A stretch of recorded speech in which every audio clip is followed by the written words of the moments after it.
Hello, and welcome to an extremely weirdly angled view vlog with your host Eamon standing. So today's one is going to be about the Pole Compact Traveller kit, which I've obviously expanded, but it's essentially it is or was a Pole Compact Traveller kit, and so I've had it about a year and a half now.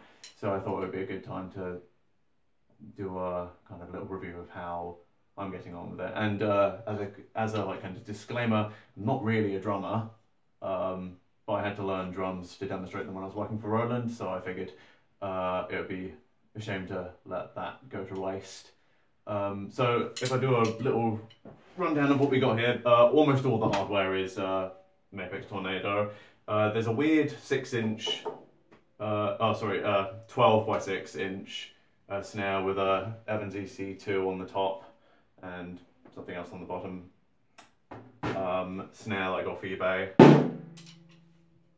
And I've put a piece of tissue paper kind of halfway through the, I think you can see that there. Yeah, you can see there's a piece of tissue paper here going on the snare, so it just damps it a bit. So all of this is going to be kind of damped, mainly because I like use it as a quiet practice kit. And then that's the original snare, but I've from the Pole Compact Traveller, but I've taken the snares off. So it should be the same as the expander tom you can get, except without the snare attachment. And then this is the larger of the two expander toms, but they're both padded. I will do a little bit of playing where they're not padded, but it just puts them out of volume balance with the cymbals. So the cymbals are WHD, the quiet cymbals, and you've got the hi-hats and pressurized. So without further ado, this is kind of what it sounds like when it's all padded up.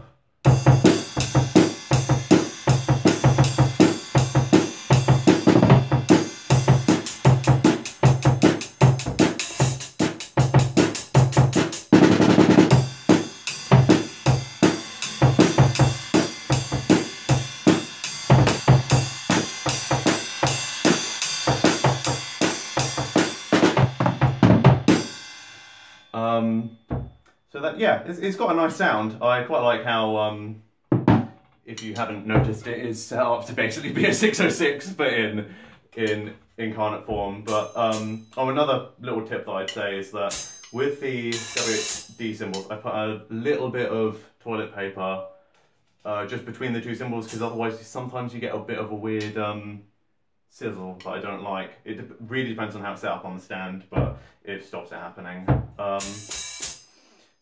I'd say overall, very, very compact setup. It folds into like nothing. Like I can slide it between my desk and the wardrobe, and it's pretty much that big with the bass drum and the old snare. And then under my desk, I just put the cymbals and the tom together, and that's about that big. Snare, obviously, it's not a compact snare, so it goes in the cupboard, and then hardware just goes in the cupboard. But it really folds down to nothing, and I was able to take, not including the snare because I haven't got it yet, but all of the kit except for the cymbal stand and the low tom on the train. It was on my own, and which was horrific, but it was doable. So I'll quickly show you what it sounds like not muted. So I've just taken all the mutes off, and you'll see that it's pretty loud. You've got the resonance coming through, but